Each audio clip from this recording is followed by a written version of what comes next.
Hello and welcome back. I'm Hala Alawi, Atmosphere Press's Book Publicity and Events Manager. Thank you so much for joining us for this summit talk. In this talk, we're going to be learning about how authors can utilize websites and audiobooks to promote their books with our guest, Evan Courtright. Evan is Atmosphere's digital director, so he works on author websites and audiobooks every day. At any time, please do use the Q&A box at the bottom of your screen to send in your questions for Evan. You can also, of course, always check the Answered tab to see responses to any questions that have already been posed. Also, just for attendees of this talk, we're running an exclusive giveaway. The first 5 people to sign up for for an author website with Atmosphere will get $200 off their project. Just go to the link that I'm about to put in the chat, choose your package, type in that amount minus $200 and make your payment. And the first 5 people will get to take advantage. Also, this talk is brought to you by the Next Generation Indie Book Awards, the largest international awards program for indie authors and independent publishers. In its 19th year of operation, the Next Generation Indie Book Awards recognizes and honors the most exceptional independently published books in more than 80 categories. The 2026 Next Generation Indie Book Awards is open to all indie book authors and publishers, including independent publishers, small, medium, or otherwise. Also, university presses, self published authors, ebook authors, seasoned authors, and even first time authors. Either you can be based in the US, Canada, or internationally, as long as you have a book, a manuscript, or a galley proof written in English and released between 2024 and 2026.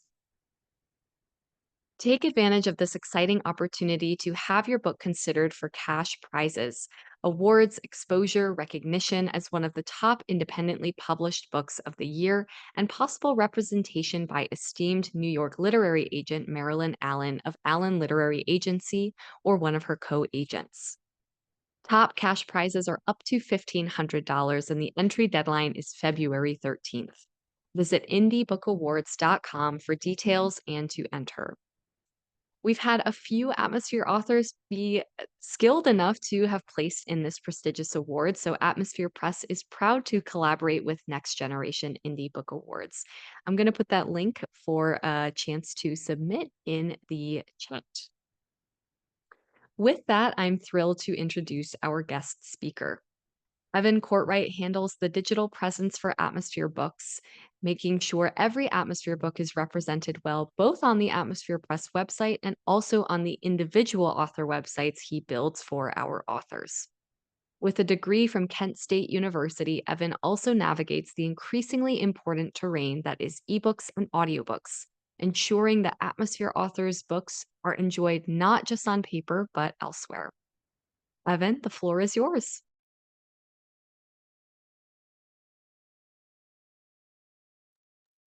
Oh, Hi everyone. Thanks, Hala, for the introduction. It's good to be here, finally getting to this talk and to share with everyone what I do on the audiobook and website front. So, without any further ado, let's just get right into it. The wide world of websites and audiobooks. So, a little bit about me. Hala had shared a little bit already. I've been with Atmosphere Press for about 6 years. I originally started with ebooks and doing ebook conversions. And then over time, that sort of graduated up towards the website side as more and more authors decided that they needed a website, wanted a website, or saw the value in having a website. So over the last 6 years, I've really honed in on my WordPress skill set and have developed well over 150 websites. Sort of lose count after so many, but plenty of website experience. And then also coupled with that, I do the audiobook productions. And since we started doing audiobooks back in the fall of 2021, I've helped produce over 100 audiobooks and gotten those out into the world. So that's a little bit about me. And then I wanted to just start by getting into websites by the numbers. So these are just some metrics that I thought were interesting enough to share with you. So 50% is the amount of traffic that a website receives from organic search. So this is just people going into Google or Bing and searching for your name, the title of your book. So you're getting a lot of traffic just for people generally searching for you. And then, the other half of traffic comes from direct links, people just typing in your website's URL. Another number that I thought was very interesting was that 65% of websites are viewed from mobile devices. Everyone's got a phone in their pocket. Everyone uses it for pretty much everything. And the majority of websites are viewed from those devices. And even the J.K. Rowling site, the visits to that site come from roughly 84% mobile devices. So it just shows you that everyone's viewing websites on mobile. And even though we build them on a desktop computer, the majority of those views are coming from mobile. So you want to have a website that's very responsive and doesn't look like garbage on a phone. So definitely want to prioritize the responsiveness. And then 70%, roughly 70% of all authors out there have a website. Chances are the book that you're reading right now, if you look in the About the Author section, it's got their website there at the bottom. And I would definitely encourage you to go and check it out. I'm sure it will help that author, and you'll probably learn more about their works from their website. And then this last quick metric was 600 million, and that's the amount of total personal and professional blogs that are out online right now. So that just gives you sort of a general idea of how large the internet is. And that's just counting blogs. That's not including, e-commerce sites or other professional sites out there. So just very large in the scope of things, and a lot of people on the internet. So definitely want to make sure that you're covered as far as having a website. And, everyone knows websites are cool, but there are a handful of reasons why you should have one and why a lot of people should have one. So the first thing is it adds to your professionalism and shows to your audience that you're a legitimate author, that you're an expert on the subject matter. Oftentimes, you've probably been working on your book for, years, decades even. So having a nice place to display that and show everybody that you are a pro, that goes a long way. And having a website to do that really helps. And then coupled with that is the branding aspect. Your name is your brand, or your book title or your series is your brand. So building that out is really going to help you just become visible online in general. And then connections, having a website offers a place for people to connect with you a little bit more intimately than, just utilizing social media. You can have people contact you via the website. You can share more on a website than you can elsewhere. So it offers a great platform for people to connect with you and for you to connect with your audience. And then the flexibility of a website goes above and beyond what you get on other platforms. You obviously want to, have a very broad range as far as your marketing and promotions and everything. But you get a lot more flexibility and customization when it comes to a website. You're not bound to a certain layout like you are on Facebook. And Facebook's great to have, obviously, but you get a lot more customization and offer sort of a unique perspective on your work when you have a website. And then also the visibility, just having people be able to find you. Going back to the organic search, people are going to be looking for you by your name or the title of your book or your series, and you want them to be able to find you without any hiccups. So making sure that you're visible is key to this whole book journey that you're going on. You want people to find you. And then lastly, another reason you should have a website is to promote yourself. Just let people know when you're doing a reading or a signing, and to let them know of, the awards that you've won, reviews that you've gotten, interview opportunities that have come along, and just a platform to share all of that in one place. So the next thing I wanted to get into, after you know why you need a website, is what you should have on the website. So I break it down into these basics. These are the things that I would include on any website, whether you have a basic website that's just a single landing page, or a more premium option where you've got, you know, 20 pages, 50 pages, a really robust website. These are the things that I include on any site, regardless. Uh, Obviously, the book cover and the synopsis. You want people to see what the book is about, and the cover art always can tell a story in itself. So having the cover art and that imagery and the synopsis to show people more about the book. And then along with that, I like to include an author bio and photo. This adds a human aspect to the site, shows that you're not just some faceless robot online. You know, people like to see the person behind the work. So always include the author bio and the photo.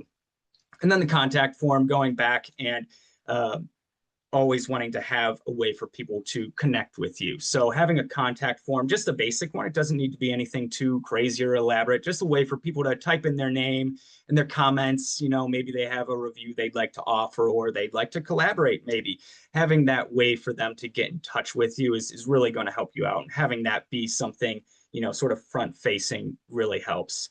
And then also having your social media linked on the website. Some people live on social media, so you want to have easy access for people to go and discover what you've posted on Instagram or LinkedIn, you know, TikTok, Twitter, Goodreads, YouTube. All of this stuff can be considered social media, and have it linked to the website. So you've got this entire portfolio of everything that you've done all in one place.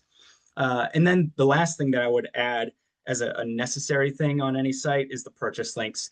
People want to be able to know where they can find your book. You know, they found your website, but they want to buy your book. So you want to have links to really anywhere it's available. By default, I would recommend putting in uh, Amazon. They're the biggest ones out there. Got to have them. And link directly over to your paperback or hardcover, maybe if you have that. And then I also add a Kindle link that goes directly over to the ebook format. It's a separate URL, and I always get that linked. And it's nice to utilize their logo and brands on your website also, as opposed to just hyperlinks. So use the Amazon logo, use the Kindle logo. It really makes things come to life a bit more. So be sure to add those purchase links. And then also, if your local bookstore down the road, you know, if you've talked to them or maybe done a signing with them and they are going to sell your book at their location, I would recommend using their logo and using their link and adding them to the website as well. So those are the basics that I would add on any website. And then after that, there's the extras. This is the stuff that you can do to make your site stand out amongst those 600 million other websites out there. So I would say use some graphics. AI is everywhere, for good, for evil. You can utilize it to make your website come to life a lot more. You can utilize some graphic generators and stuff like that. Just anything to really make your site more interactive and engaging. You want people to stay on your site as long as possible. And then another thing that can really make your site stand out is a look inside feature. So this is what I put on most sites, and it allows for people to view the first chapter of the book, the first 10 pages, the first 3 poems, however much you would want to share.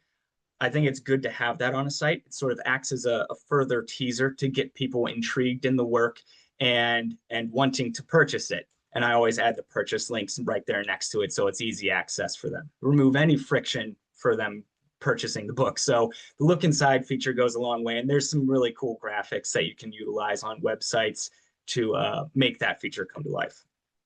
And then another thing would be a blog. So a blog is a great way to engage your audience, keep your website fresh and just consistently engaging. Pretty much anytime you search for a recipe, for example, for, you know, how to make waffles, you know, it's coming from someone's blog more likely than not. So having content that is fresh and engaging will help make your site stand out amongst, you know, the others. And then also creative content. You know, we're talking right now about author websites, but you can really add anything you want to a website. It's ultimately your website, it's your brand and everything that you want to build. And you can define that however you like. And some things that people add are, their hobbies, or, a photo gallery of their dog, or, their other writings or resources, or their collections. All this can really add to a website. It'll help with your overall visibility. It'll make you, it'll shed more light on who you are as a person to your audience, and it can really make you stand out. And then the other thing would be the e-commerce. This would be selling directly through the website. So there's a little more setup involved. And once it's set up, though, you can really sell anything from your site. You can start to monetize your site. You can sell physical products such as, the paperback and the hardcover, and, get those shipped out, do signed copies and package them up with a bow and send them out to your readers. And it makes for a really personalized experience. But you can also sell digital products. You can sell the ebook. You could sell the audiobook. You could sell instructional PDFs.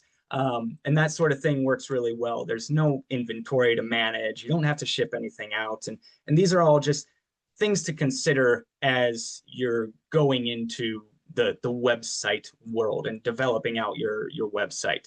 And I just wanted to pull up a couple examples real quick before we head into audiobook territory, but just a couple samples to show you different things. So this is an author website, and they had their cover art, and this is one of those graphics that I was talking about. You can search online for graphics and different ways to render them so that they look really good and they pop. I think this looks really nice when compared to just the static cover art. So it makes it pop a little bit with the little shadow and the responsiveness on the phone and the tablet. I think that looks really good. And then scrolling down, you can see the easy access to, Amazon and to Atmosphere Press and over to the Kindle ebook format. And then scrolling down, it's that about the author section with the bio. And then a quick and easy way to contact them. You just click the button and it zooms down to their contact form. So there's a quick and easy way for them to get in touch. And then other things on the homepage that I would typically add would be testimonials. And, maybe you don't have a testimonial or review right from the beginning. You can always grab a quote from your book or from somebody else, and you can fill out your site with content pretty easily. And you can grab content from, here and there to make things fill out, even if it's just temporarily. And then the last thing on this site would be to click on this book. You can click on it, and this brings you to the more dedicated book page where it goes into the synopsis. It has the cover art and a purchase link again. But this is that look inside feature I wanted to show you, because it really makes things come to life and can engage with people more. So you would just see the cover, and then you just click through the pages. It has a little sound effect of the pages being flipped and everything too. But you can just see, it shows you what can be done on a website. These are possibilities. And I only have shared here, 7 pages. So you're not giving away too much of the book by any means. So that's one example. And I wanted to just quickly go into this other one. And this one has a lot more of the branding aspect to it. There's, Noble Alchemy, which is the name of their site. So that's the brand, and they've got a logo created and a whole color scheme. And this all sort of defines their brand as an author and as a person. And then scrolling down, you see the testimonials. Something on the testimonials and reviews front is it's good to keep things as tidy as possible. You don't want a page that just scrolls on forever because you've got, these really great reviews and testimonials, but they're really lengthy and it can just make the page go on really long. So I would recommend, taking a snippet from a review and organizing it in possibly a carousel feature like this. It just keeps things tidy so you don't have a page that scrolls on forever. And then going forward, you've got the about the author again, and then about the book. And then they do have a subscription service on this site and the contact form. A couple other things that are really cool. This one actually does have a blog, so you can see, there's many ways to display a blog. And a blog is just a general term. It's your posted content. That could be, you do short stories or poems, or it's your digital journal, or you share recipes. all of this falls under the umbrella of a blog. So this is just a way to have them displayed. And then the last thing on this one that I think is really cool is the audio blog. So this is, if you do a podcast or something like that, or create an audio blog, you can have it displayed on the website really nicely. And you can just have it be clickable, and you can play the audio and have a little excerpt. So that's just another way to engage with your audience. And that actually segues perfectly into the next bit, which is the audiobooks. So we started getting into audiobooks back in September of 2021. I have this chart here. It shows you just the meteoric rise of audiobooks in the marketplace, and the projection over a 10-year period. So you can see it was relatively small back in 2021, 2022, when we started getting into it and feeling it out. And you can see it's got a huge projection over these 10 years, nearing $40 billion by 2032. So it's definitely something worth considering. More and more people are listening to audiobooks. They're more and more available. Smart devices are everywhere. They're just accessible. So definitely something worth considering. And the big question I always get is how does it actually work, though? With AI and with professional voiceover actors, how does it all work? So the first thing that you're going to want to do is think about what you want as the voice for your book, how you hear it in your head, how you think people would want to hear your book on audio. So, the gender, the age range, maybe they've got an Australian accent or something like that.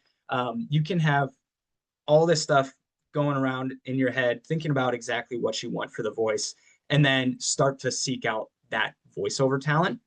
And you're going to want to find somebody that's, very reliable, communicative, efficient, and then get your samples. I would say get samples from a number of sources. Try to get at least 5 samples or so you can hear how other people bring your book to life, and have your manuscript as their audition script. So your book is actually what you're listening to in those samples.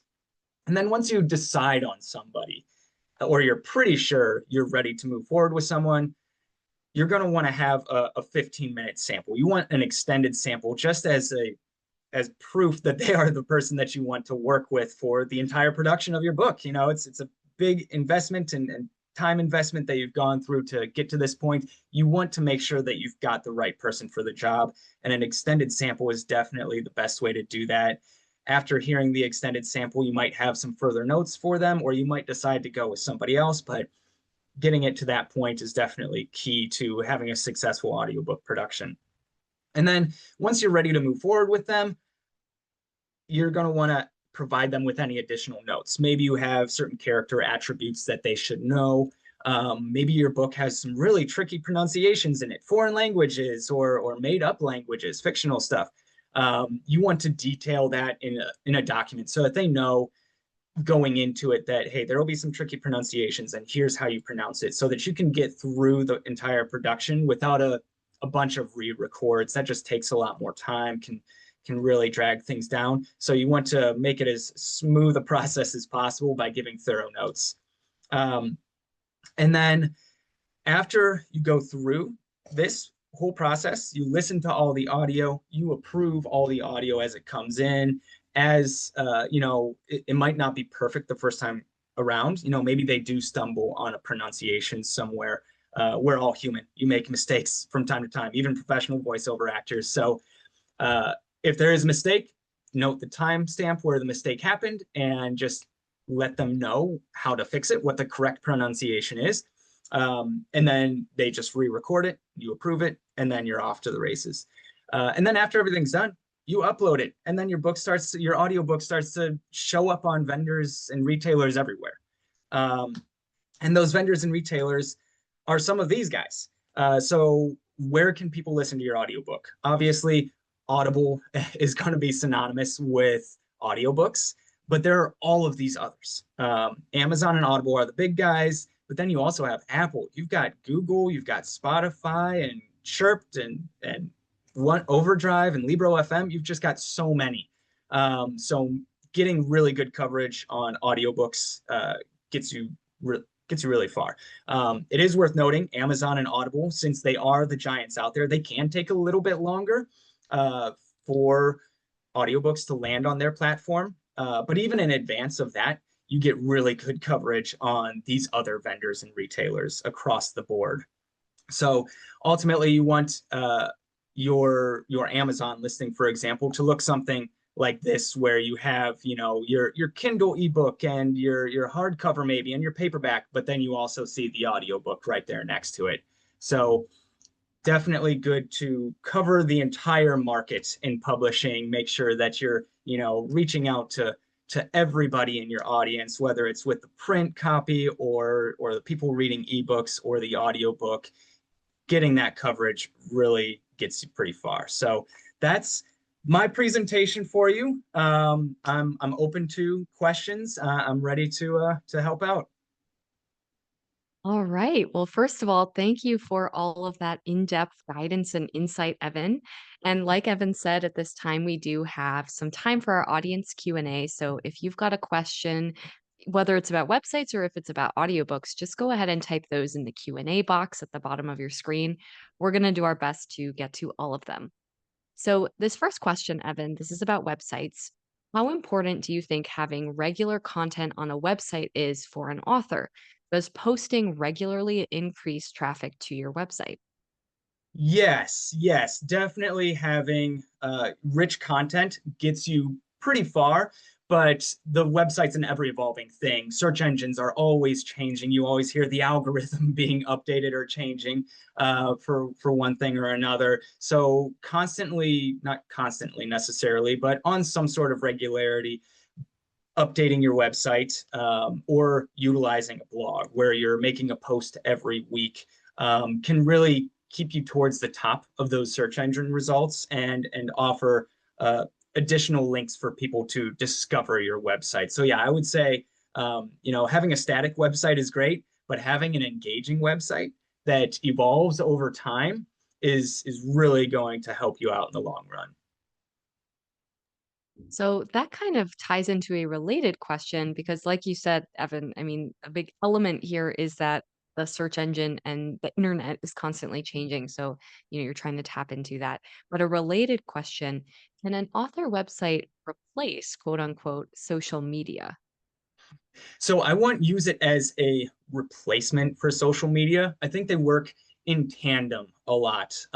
You link from your social media over to your website, and from your website over to social media, and you have a lot more creative flexibility on a website that you don't get on Facebook.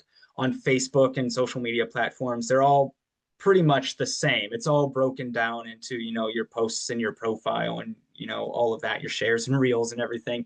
But having the website offers you an entirely different platform, with the e-commerce functionality that you can build in. You can embed, YouTube videos and audio very easily and keep them front facing, so that they don't get pushed down in your feed or anything like that over time. So it's more of a dedicated, customized spot, and they do work in tandem a lot. Yeah, I think that's a really good way to leave that off on. They really do work in tandem. So I think that's an important thing for authors to note. Of course, within the bounds of what you can take on as an author. Obviously, the first job is writing. Yeah. This next question, and I get this one from authors a lot, so I'm excited to hear your response. But can I narrate my own audiobook? And are there ways to make sure that when the author is doing the reading, even if they aren't a narrator usually or by trade, that they can make it a successful experience? Absolutely. So this is actually a question I get all the time as well. And I would almost encourage it. It is a challenge. Not everybody is a professional voiceover actor, but I would encourage people, do your own audiobook, do your own recording. There are requirements. You have to, meet specific audio technical requirements. You don't want a bunch of dogs barking in the background, sort of thing, or an echoey room.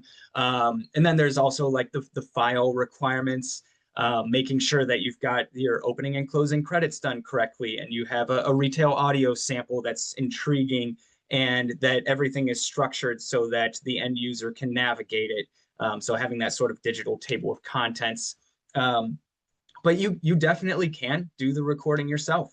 Um, and it goes a long way because I've seen, I don't recall which platforms do this, but I know on certain audiobook platforms you can actually filter by audiobooks narrated by the author. So it's really cool. We've done a bunch of audiobooks narrated by the author, and everybody says, it's a challenge for sure. It can take a little bit longer because you might not be a pro necessarily, and there's a learning curve with the audio editing software and everything. But it's a very rewarding process either way. Gotcha. I think that's great to hear because I know it can sound like a very daunting process, but it can, especially in the case of memoir or other kind of text like that, can be really a beautiful experience for the listener. Yeah. This next question, this is about audiobook distribution. Are there fees to get your book on each individual audiobook distributor? And are there metrics authors should look for to determine which distributor is more strategic for their work? So I would say you want to go wide with your distribution, just because it is an additional expense to get your audiobook out there. So you want it to be as far and wide as possible. And that's this previous slide with all of these distribution partners. These are all places that you would want to look into. Obviously, the big ones, Amazon and Audible. But yeah, Spotify, just actually 2 years ago, Spotify didn't even sell audiobooks on their platforms. Now they own a distribution channel and they provide audiobooks to people. So looking into places like Amazon and Audible, and then Spotify for your distribution will get you pretty far. And they oftentimes can also include library rentals and subscription services. So you do really get good coverage on a handful of these different partners if you look into them and work with them. Totally. Thank you for laying that out, Evan. This next question is going back to websites. When it comes to getting a domain name, what risks are there of someone stealing the name of the book? Just seems like there are a lot of fake sites out there. Yeah, yeah. So you can, when you are purchasing your domain, whether it's on GoDaddy or Bluehost or any number of domain registrars, there's actually a lot out there. I'm still discovering new ones to this day because there's so many.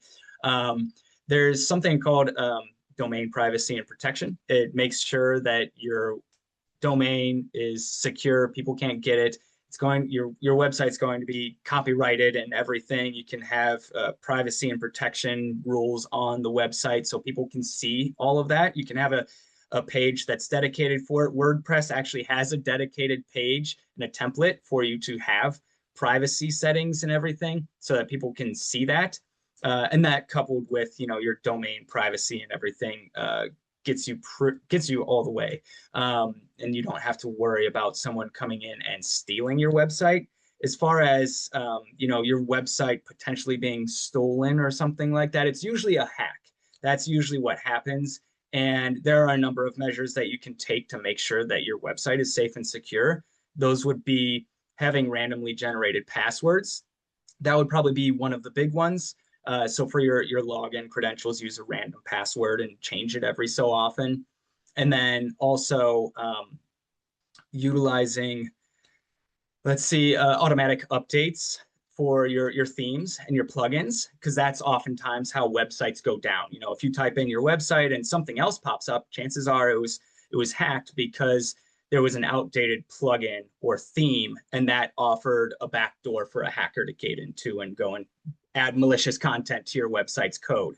The good news is that these can be fixed. Everybody gets hacked from time to time.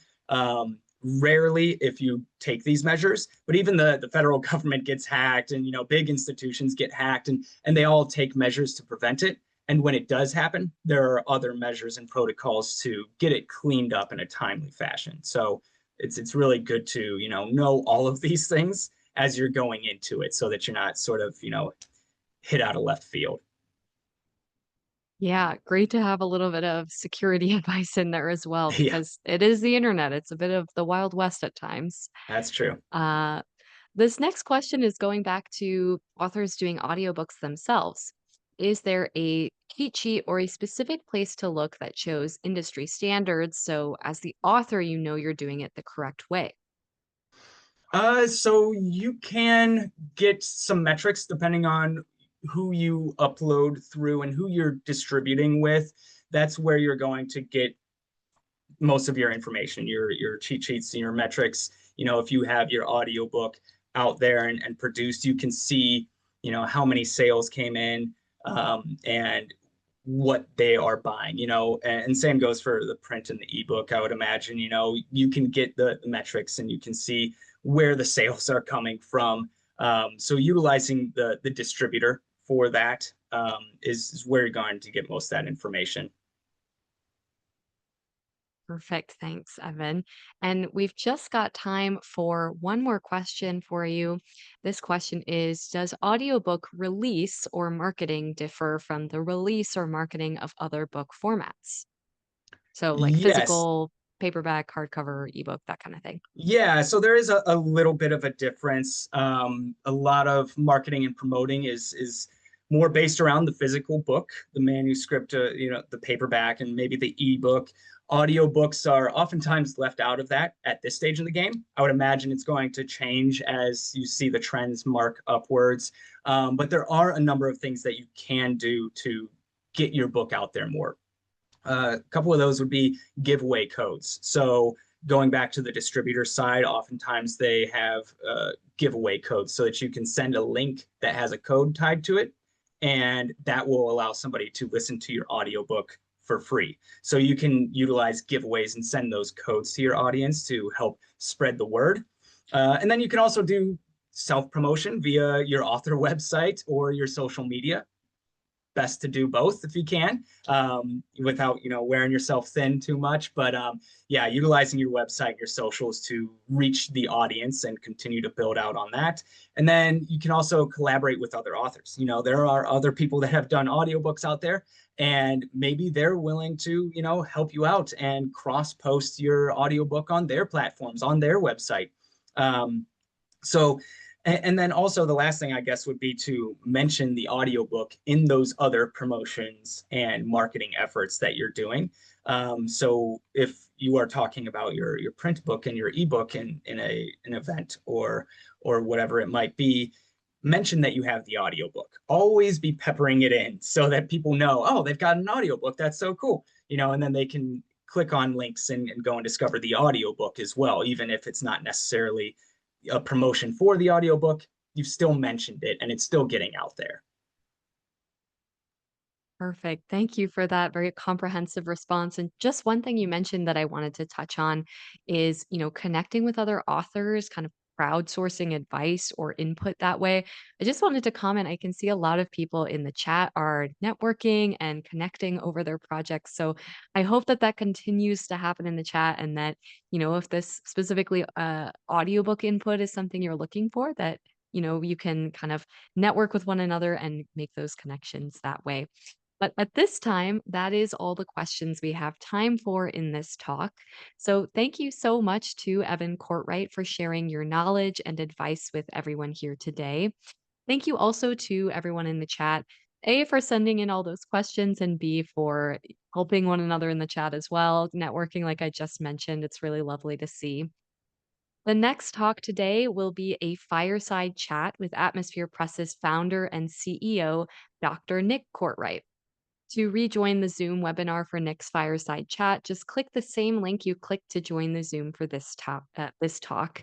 And while you're in the digital waiting room, you can enjoy excerpts or a couple of poems from the audiobook Beyond All Knowing by Chantal Dalton.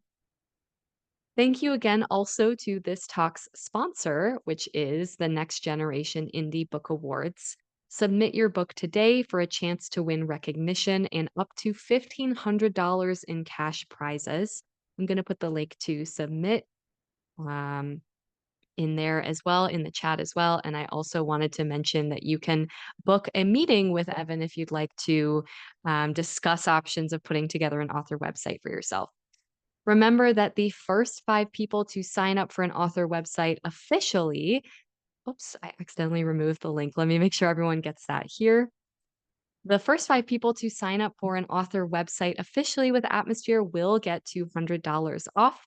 But otherwise, we look forward to seeing all of you in the next talk.